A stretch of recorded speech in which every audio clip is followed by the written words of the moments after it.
Vamos con la siguiente ponencia de Jesús Norberto Fernández.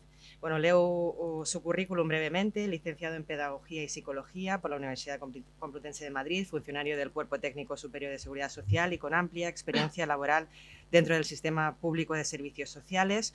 Desde el año 78 ha desempeñado diversos puestos y responsabilidades en el IMSERSO, tales como coordinador de la Unidad Provincial de Atención Temprana, director de Centro Base y subdirector provincial de Discapacidad en el IMSERSO de La Coruña.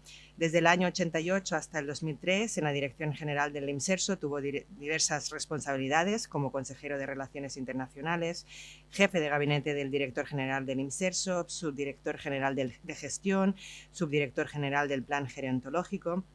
En octubre de 2004 es nombrado subdirector general adjunto a la planificación del Instituto de Mayores y Servicios Sociales, donde ha desarrollado labores de coordinación e impulso, por ejemplo, del Libro Blanco, la Ley de Dependencia, desarrollo de la Ley de Dependencia en materia de valoración, calidad, cualificación profesional, desarrollo de planes de actuación, evaluación del SAD y el Sistema de Información SISAD, tanto en su vertiente estadística como informática. Actualmente es jefe del área del envejecimiento activo del IMSERSO, coordinador de los informes sobre las personas mayores en España, responsable del Consejo Estatal de Personas Mayores y dirige el proyecto de Estrategia Estatal de Personas Mayores para un envejecimiento activo y para su buen trato.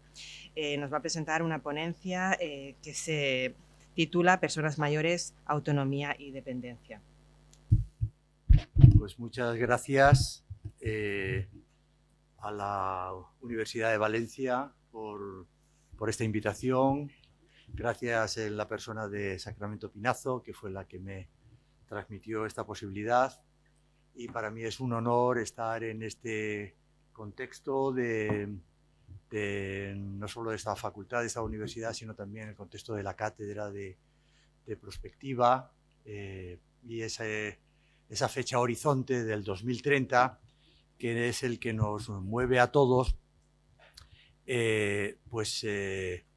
y nos ilusiona, y dándole la vuelta a la famosa frase de Gramsci, nos llena de optimismo intelectual, pero de un cierto pesimismo de las voluntades. Yo me apunto al optimismo y la cierta indefinición, ¿por qué no?, también de esas proyecciones demográficas que ha desarrollado Dolores Puga, introduciendo elementos tan positivos como que estamos ante una revolución demográfica en el sentido de la revolución de la natalidad. No necesitamos tener tantos niños y tampoco sabemos, aunque es muy posible que se cumplan muchas de las previsiones, tampoco sabemos a ciencia cierta de si seremos o no el país más viejo del mundo. Sí, todo apunta a que seremos, porque ya lo somos prácticamente, el más longevo. Solo Japón nos ganaría en la parte de la esperanza de vida de las mujeres. Somos el más longevo ya prácticamente de la Unión Europea, que es nuestro contexto en el que nos movemos y al que nos referiremos, con ese 80 años para el hombre, 86 y pico para la mujer, 83 de edad media, y por tanto es previsible que esto vaya creciendo con la tasa de crecimiento que también se ha señalado, y por tanto estamos llamados a ser muy longevos. Lo que representemos los mayores, y yo me sitúo ya en este sector, lo que representemos a la vuelta del 2030, a la vuelta del 2040, pues bueno, tampoco va a ser muy distinto de las previsiones. Ya cuando uno ve las proyecciones de línea al 2068 te entra un poquito de vértigo, porque efectivamente son muchísimas las variables. Pero yo pienso que ya tenemos encima de la mesa el tema de la inmediata jubilación de los 14 millones de baby boomers que empezarán a jubilarse en el 2025 y terminarán su presencia en el nuevo sector de los jubilados allá en el 2040. Por tanto, ese es el momento crítico que tenemos encima de la mesa, que pondrá en jaque, sin duda, todo nuestro sistema de protección social, todo nuestro estado de bienestar. Y ahí es donde, de alguna manera, se apuntarían uno de los grandes retos a abordar en los próximos años, que sería resolver esta compleja ecuación, esta cuadratura del círculo, donde tenemos que movernos en torno al empleo como asunto absolutamente básico de la política de este país, puesto que es la piedra de toque para luego plantearnos cuestiones relativas a la natalidad, al apoyo a la infancia, sobre todo en los primeros años de vida, el apoyo a las políticas de género, trabajar en la mayor integración laboral de las mujeres. Somos muy distintos ahí con respecto a otros países europeos. Recordar que nuestra tasa de actividad, hoy que se han publicado los datos de la EPA, sigue siendo muy baja con respecto a otros países europeos. El que estemos en un 59% de actividad en las edades que van desde los 24, 25 años hasta los 65, nos sitúa en un país con una bajísima tasa de actividad, 49%, de los cuales 53% son hombres y 43% son mujeres. Cuando vemos la tasa de actividad y de empleo y de ocupación de países nórdicos, que llegan a tasas de actividad del orden del 65 o del 70%, vemos que tenemos, por tanto, mucho que hacer en materia de política de empleo y en política de apoyo a la familia, apoyo a la mujer y de integración laboral de la mujer. El otro elemento que tendremos que resolver en esta cuadratura del círculo y en esa pirámide, que ya no es pirámide, que es un rectángulo, como muy bien decía Dolores, es ir agregando, no en una primera fase, porque en la primera fase de los años 20 y 30, nuestro objetivo será, puesto que prácticamente sin hacer grandes políticas económicas vamos a llegar a la política de pleno empleo, dada la baja natalidad que tenemos y del poco número de personas que accederán a las edades laborales, prácticamente vamos a tener una política de pleno empleo, de tal manera que los porcentajes de desempleo, y hoy ya tenemos una bajada al 13%, irán menguando porque habrá empleo suficiente. Sobre todo habrá muchas posibilidades de empleo, si la situación económica va bien, pues para que ese gran contingente, ya no solo de los jóvenes, sino también de las mujeres, accedan al mercado de trabajo. Pero es muy posible que a partir del 2040, a esa pirámide barra rectángulo que muy bien expresaba Dolores Puga, haya que añadirle un flotador en la cintura, porque si no será imposible mantener nuestro sistema de pensiones, que será ya un sistema, por tanto, muy rectangular y muy cabezón y con mucha más longevidad. Por tanto, ese flotador que tendremos que añadir a cualquiera de estas figuras relativas a la situación demográfica del país nos apunta a que tendremos que incrementar la tasa de dependencia, entendiendo por tasa de dependencia el número de trabajadores que mantienen a los pensionistas. En este momento la proporción es ya muy preocupante, porque es una proporción que va de que por cada 5 trabajadores, o lo que es igual, 5 personas en edad laboral, que no trabajadores, sino en edad laboral, población activa, que no ocupada, tienen que mantener a 2 pensionistas, a ese 20% de la población mayor de 65 años, 5 tienen que mantener a 2, pero a partir del 2040 y siguientes, la población de activos puede estar por debajo de 5. Es decir, que menos de cada 5 trabajadores tendrán que mantener a 2 pensionistas, o lo que es igual, menos de 2 trabajadores tendrán que mantener una pensión de las personas que estaremos o que estén cobrando esa sustitución de sus ingresos. Por tanto, este es uno de los grandes retos que tenemos en primera instancia.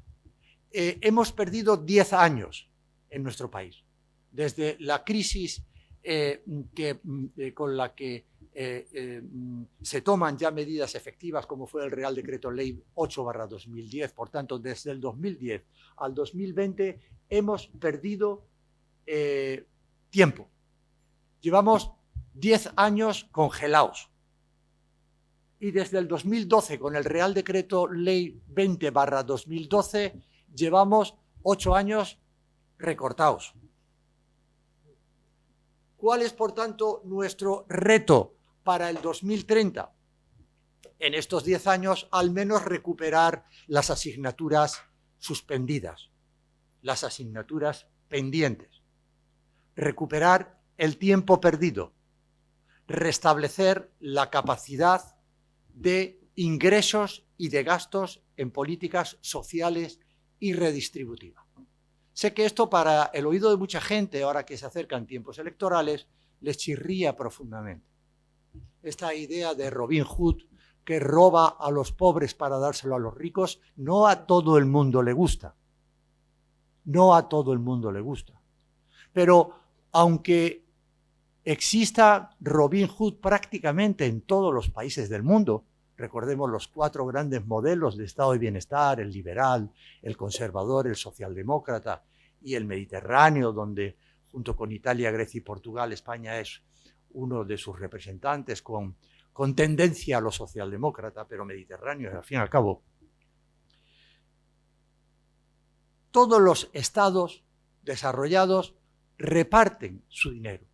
Lo que pasa es que hacen énfasis distintos según su modelo ideológico. Los más liberales lo concentran en los pobres y solo en los pobres.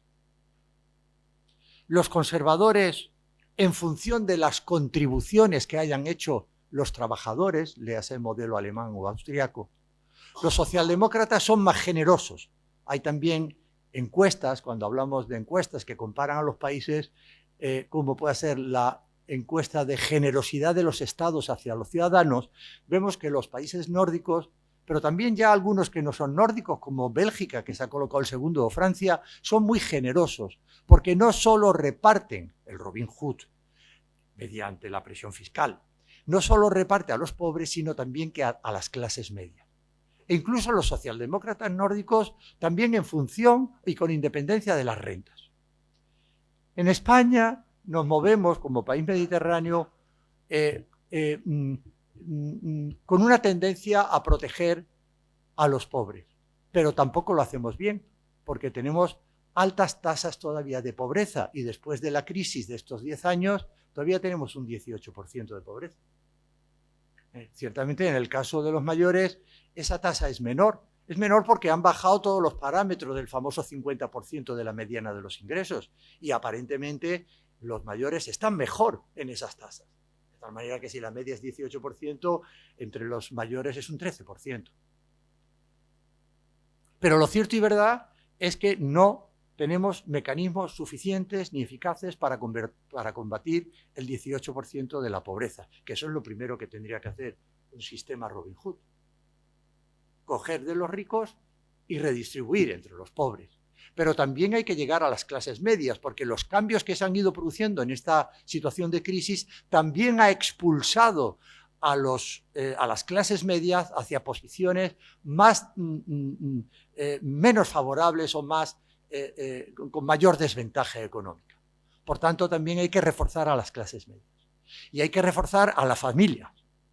Seguimos siendo un país con muy poco gasto social en familia, que ni siquiera se acerca al 1%. Ya quisiéramos.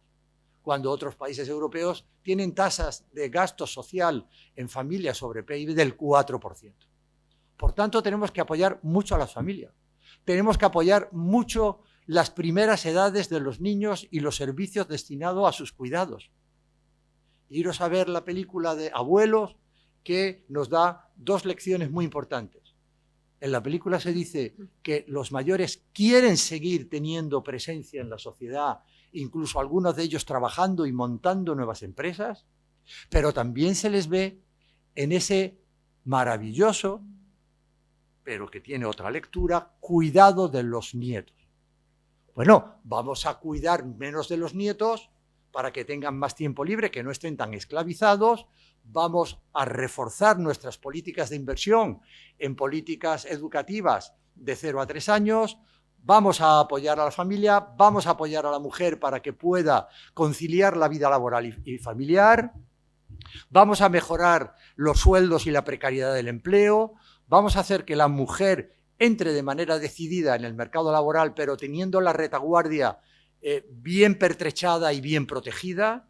con los cambios oportunos y necesarios que eso tiene que generar en su pareja en cuanto al reparto de roles, para que esa integración laboral se pueda hacer con los apoyos también dentro de tu casa a nivel de pareja, y por tanto ahí tenemos que hacer una concentración muy importante. Y esto no son ideas mías, esto se lo leía recientemente a Spring Andersen en su libro sobre los 3 retos del estado de bienestar, que decía apoyar la infancia, no tanto la natalidad, la infancia, apoyar la familia y las políticas de género y de igualdad y de brecha en todos los ámbitos, y apoyar el envejecimiento, que es lo que nos ocupa y nos trae aquí.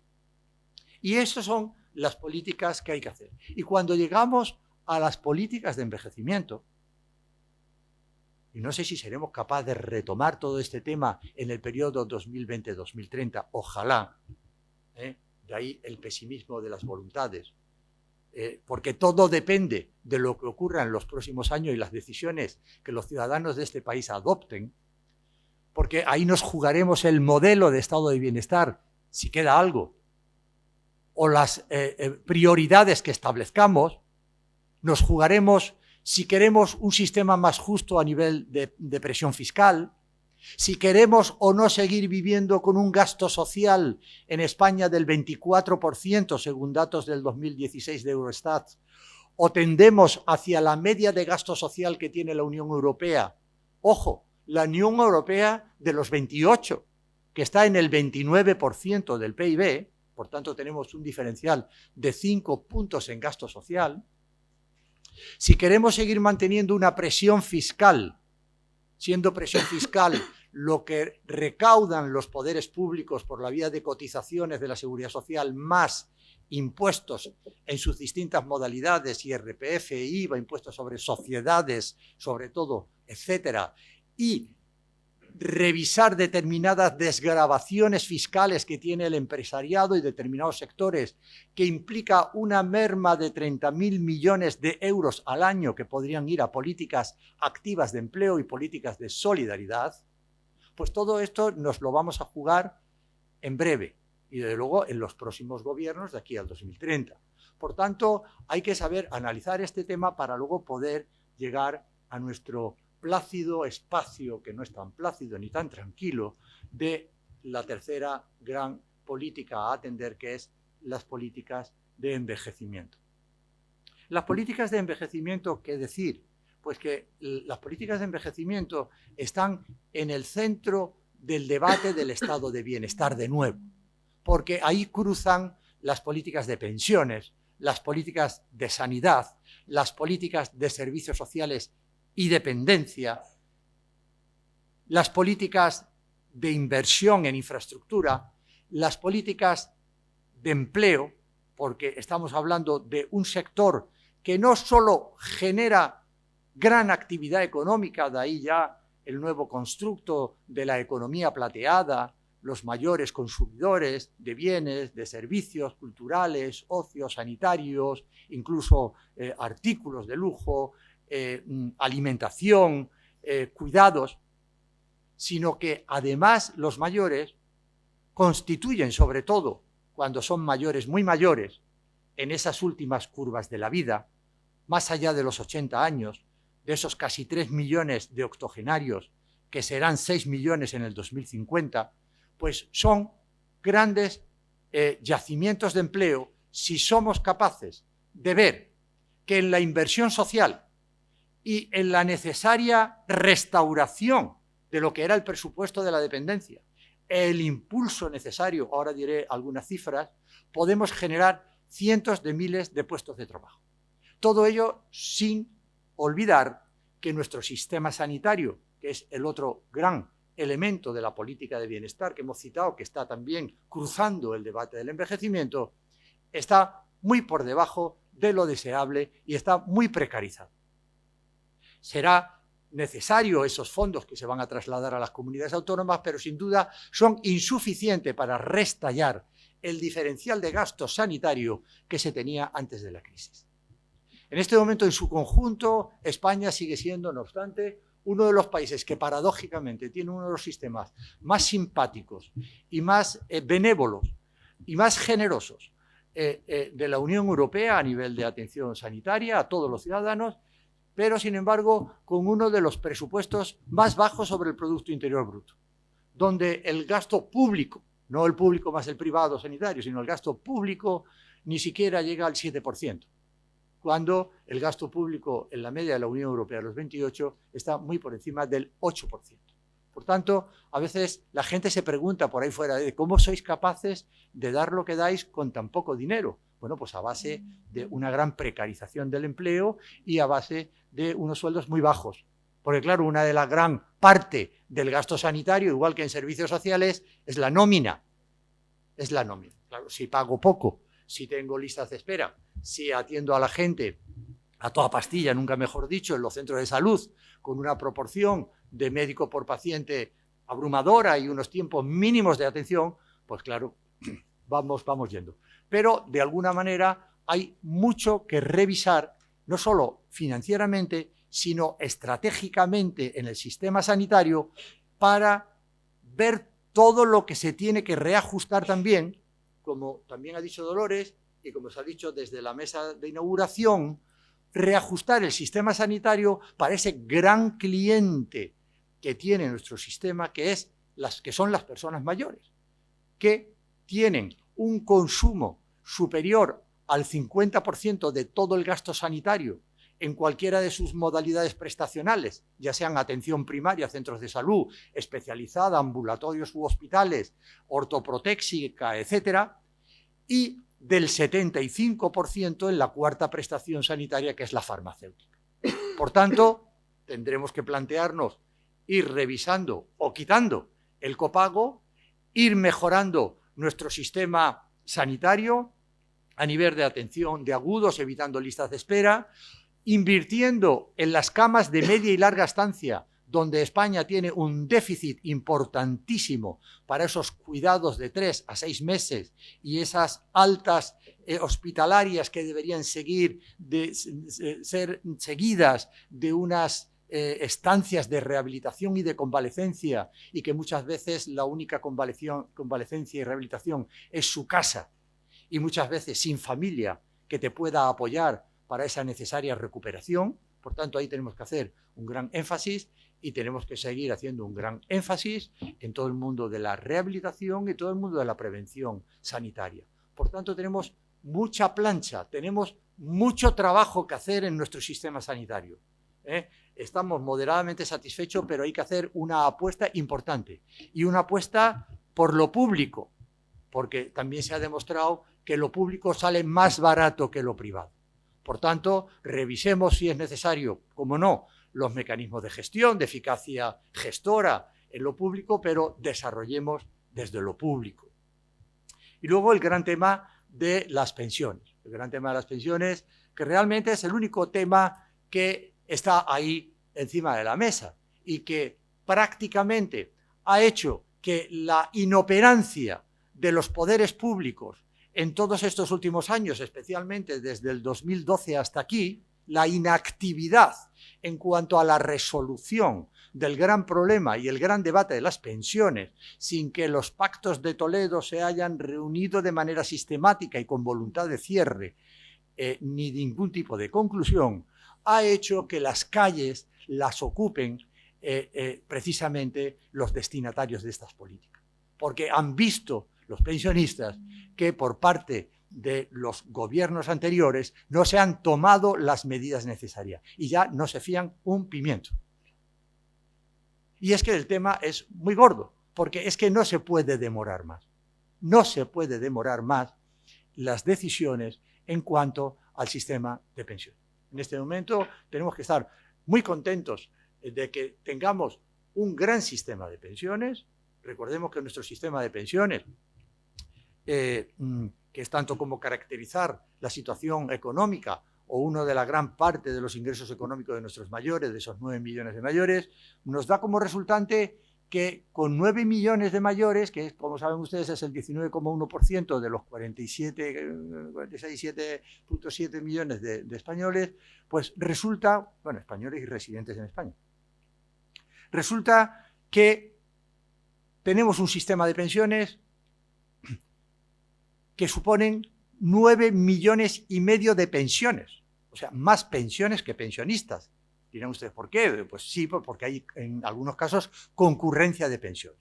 Es decir, que el sistema de seguridad social español tiene 9,5 millones de pensiones. O lo que es igual, si lo llevo a los pensionistas, a las personas con nombre y apellido, casi el 95% de los mayores de este país tienen alguna pensión. Las pensiones mayoritariamente son, como todos sabemos, de jubilación, 6 millones de pensiones de jubilación, 2,5 millones de viudedad, casi 1 millón de invalidez, de los cuales gran parte ya tienen más de 65 años, y otras modalidades prestacionales. Unas son contributivas, que es la mayoría, y otras son no contributivas, que en el caso de los mayores representan 250.000 pensiones no contributivas. A ello hay que sumarle además las 600.000 pensiones de clases pasivas de los funcionarios que la perciben a través de MUFACE. Por tanto, tenemos un magnífico sistema de pensión que se consolidó y se creó prácticamente en las épocas de políticas universalistas. Recordemos las primeras legislaturas de los mandatos de Felipe González, cuando se puso en marcha la ley de pensiones del 95, que ya fue problemática, pero que fue la base de todo lo que siguió posteriormente y que también coincidió con la puesta en marcha de la Ley General de Sanidad. Desde entonces vivimos un poco disfrutando de esos dos grandes pilares que han dado una gran tranquilidad, una gran seguridad a la población española y concretamente a las personas mayores. Este es el gran reto que tenemos por delante de los envejecimientos.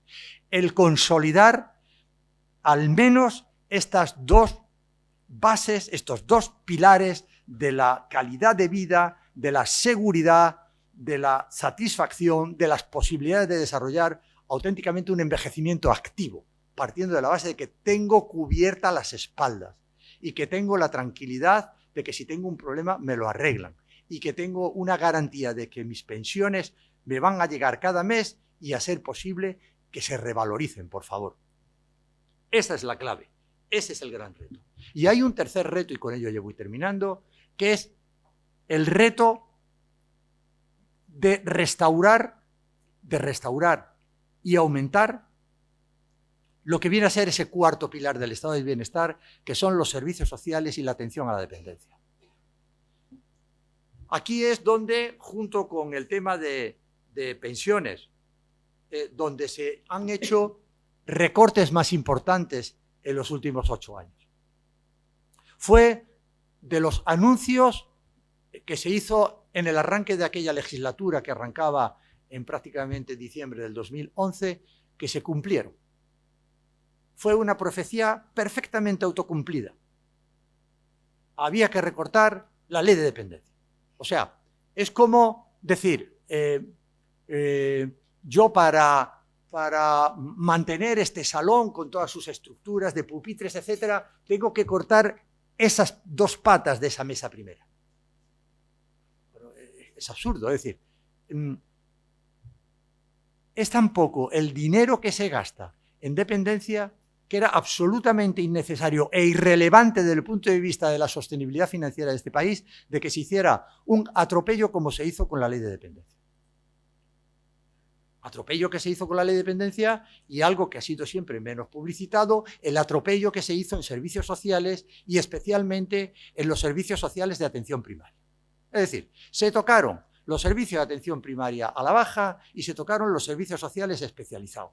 Y dentro de los servicios sociales especializados a los distintos sectores, el relativo a la dependencia, que afecta básicamente a personas con discapacidad y en un 75% a los mayores de 65 años. Recuerden que del 1.100.000 beneficiarios que tenemos prácticamente ya en el mes de octubre, el 75% de ellos son mayores. Pues estos fueron los más perjudicados. Los recortes de la ley de dependencia, recuerden que supuso básicamente en la reducción de un 15% de las prestaciones económicas, se paralizaron la creación de servicios y de infraestructura de servicios porque se eliminó el nivel conveniado que permitía a las comunidades autónomas, junto con la Administración General del Estado, promover más residencias, más centros de día, más aumento de la ayuda a domicilio, de la teleasistencia avanzada. Supuso además rebajar la intensidad de los servicios, especialmente en ayuda a domicilio. En ayuda a domicilio teníamos para el grado 3 una horquilla que llegaba, en el caso mayor, a 90 horas de ayuda a domicilio al mes, o lo que es igual, 3 horas al día por 30 días, 90 horas, y esas 90 horas se bajaron de facto mucho más por debajo de 70 y de 60 horas al mes. Y así sucesivamente hasta el grado 1, que se ponía en marcha tardíamente en julio del 2015. Por tanto, han sido múltiples los atropellos que se han cometido con esta ley. Una ley de la que estábamos absolutamente orgullosos cuando la pusimos en marcha en el 2006 y que tiene un alcance tremendo, tremendo, que se ha visto afeada de alguna manera su imagen por la falta de financiación, pero que sus esencias apuntan a lo que reza en el programa de hoy: la autonomía personal y la atención a la dependencia, como nuevos derechos de ciudadanía que suponía el entrar en el siglo XXI con este nuevo derecho social. Aquí se ha dicho que los modelos de estado de bienestar, todo lo relativo a pensiones, accidentes de trabajo, apoyos a las familias, se habían creado efectivamente en la época de Bismarck, allá por el 1860-1880, que fue su desarrollo. El espíritu del 45 en Reino Unido, con las formulaciones de Lord Beveridge tras la Segunda Guerra Mundial y el impulso de nuevo al estado del bienestar, pero con una concepción mucho más universalista, fue un impacto también muy positivo en la Unión Europea para el desarrollo de los estados de bienestar, y que dio como resultante especialmente atractivo el modelo socialdemócrata de Suecia y de los otros 5 países nórdicos, y también Holanda como país de transición entre lo que es un poco las políticas más bismarckianas, alemanas, austríacas, y el modelo socialdemócrata. Aquello fue dando una imagen muy interesante de lo que queríamos en Europa con nuestros estados de bienestar, que como todos sabemos son distintos y depende a la modalidad ideológica que cada país tenga. Pero supuso el siglo XX la consolidación de estos sistemas de pensiones, de sanidad, de educación, de esos sistemas universales, esos sistemas de bienestar social. La ley de dependencia fue un producto del siglo XXI.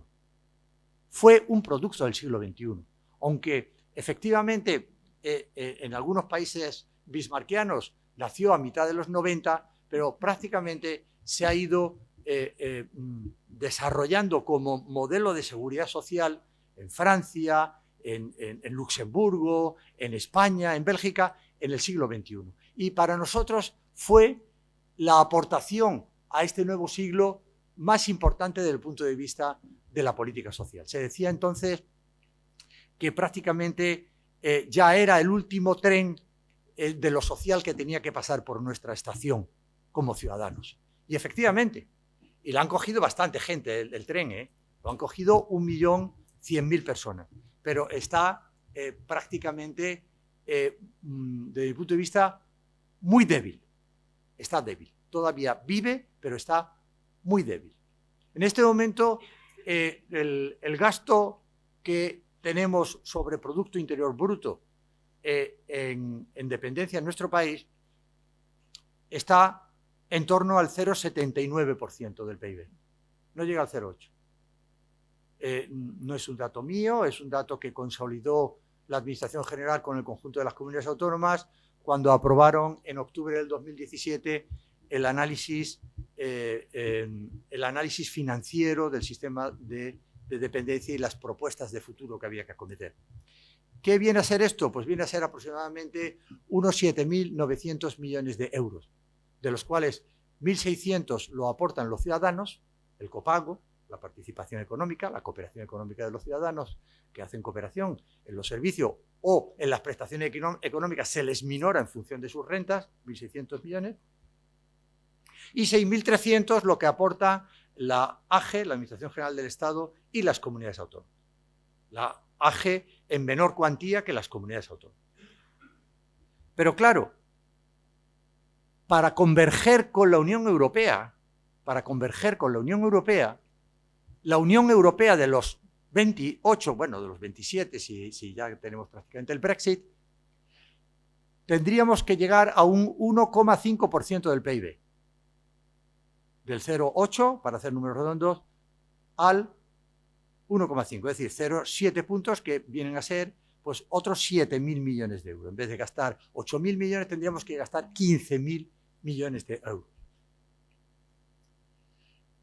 Con 10.000 millones, de 8 a 10, conseguiríamos al menos que los 250.000 dependientes reconocidos entraran a ser atendidos. Pasaríamos, por tanto, de 1.100.000 a 1.260.000. Esa broma nos costaría pasar de 8.000 millones de gasto a 10.000 millones. Pero nuestro horizonte de convergencia con la Unión Europea para dar unos servicios de calidad, con una ratio de personal como rezan los papeles que ha ido aprobando el Consejo Territorial, con un impulso, con una calidad, con una mejor formación de los profesionales y de los cuidadores no profesionales, tendríamos que llegar, en vez de a 10.000, a 15.000 millones de euros. Por tanto, tenemos que hacer también aquí un esfuerzo muy importante. Y este esfuerzo es muy importante porque aquí estamos garantizando los programas y los servicios de promoción de la autonomía personal de las personas en situación de dependencia mayoritariamente mayores y los que son específicos de la atención en situación de dependencia. Por tanto, resumiendo, ¿cuál es el reto que tenemos por delante? El reto que tenemos por delante es retomar el pulso de este sistema debilitado, para ponerlo a la altura de lo que estaba en el 2010 y poder relanzar en esta década hasta el 2030, relanzar estos programas, estos servicios, estos sistemas de los que hemos venido hablando. El segundo reto importante es ver y repensar las políticas de nuestro país sobre la base de unir en la reflexión de los gobiernos, de los partidos políticos, ojalá de los programas electorales con los que empezaremos a desayunarnos a partir del día 1 de noviembre, una visión completa de cómo armonizar el tema de empleo, el tema de natalidad, el tema de inmigración, el tema de envejecimiento, sin olvidar que el empleo, además, gran parte de ese empleo se puede generar en políticas de bienestar y en políticas de dependencia y en políticas de atención a las personas mayores. A ver si algún programa político de una vez lo afronta, porque los programas políticos los hay que prácticamente no dicen nada en materia de mayores y otros dicen vaguedades. Sí se habla de envejecimiento activo, en otros se habla, sí, hay que apoyar la ley de dependencia, pero bueno, si usted que dice eso cuando se iba a hacer el pacto de la ley de dependencia en el 2006, en el 2016 no lo quiso firmar, ¿de qué me está hablando? ¿De qué ley de dependencia me está hablando? El tema de pensiones, todo el mundo lo toca, ¿pero cómo? ¿Pero cómo? ¿Cómo es la sostenibilidad del sistema de pensiones? ¿A base de bajar un 20% el sistema la cuantía de las pensiones o a base de hacer un mayor esfuerzo fiscal aportando el Estado al presupuesto de la Seguridad Social? ¿Cuál ha venido siendo la solución que se ha ido dando? Sencillamente cogiendo el fondo de reserva. Es decir, tiene que haber soluciones y nosotros como ciudadanos, que somos además partidarios de todo este discurso, calculo, y de luego somos agentes de cambio y líderes de opinión, tenemos que, de alguna manera, también tener nuestro propio criterio y contagiarlo. Tenemos que apoyar el que en nuestro país, además, haya una estrategia. Yo les voy a dejar la presentación de PowerPoint, que lo tienen ya los organizadores, y ahí sencillamente, y con ello ya concluyo, de verdad. ¿Estoy en qué tiempo? Un poquito, nos hemos pasado. Pero... Vale. Simplemente se las enumero, porque lo que se dice en las 5 líneas de esa estrategia a la que debemos llegar en tener ya por lo menos 2 planes a medio plazo. Un plan de medio plazo es un plan que se realiza entre 2 y 6 años. Al menos tendría que haber dentro de esa estrategia 2 planes de actuación, uno desde el 2020 al 2025 y otro desde el 2025 al 2030. Tendríamos que promover, desde nuestro punto de vista, 5 grandes líneas de actuación, que son las que contiene el proyecto de estrategia estatal, que en este momento está absolutamente despanzurrado porque está esperando un nuevo lector, que será el nuevo gobierno y sus nuevos ministerios con sus sensibilidades correspondientes. Y las 5 líneas son: 1, promover la mejora de la situación de los trabajadores mayores, entendiendo por trabajadores mayores los que están por encima de los 50 años y que en el mejor de los casos están trabajando, pero lo normal es que hayan sido expulsados o estén siendo expulsados del mercado laboral. Proteger a los trabajadores mayores para que puedan consolidar y perfeccionar su vida laboral y su vida de cotizaciones hasta los 65 o 67 años, como marca la Ley de Pensiones del 2011. Y además, plantear el derecho al trabajo como un derecho que tienen las personas mayores, es decir, que los que quieran seguir trabajando más allá de los 65 o los 67 años lo puedan hacer, porque hay gente que llega a esas edades, ya no solo en los ámbitos universitarios, que se da con mucha frecuencia, o en los ámbitos funcionariles, que también el mercado privado pueda y deba reconocer que tú, si puedes y quieres, tienes derecho a seguir trabajando. Nuestras tasas de empleo de los mayores de 65 años, si lo comparamos en Europa, es una ridiculez, donde solo el 1,5% de los mayores de 65 años trabajan, cuando la media europea está en torno al 10%, o nuestros vecinos mismamente de península, como son los portugueses, tienen una tasa de 15% de integración laboral de los mayores de 65 años.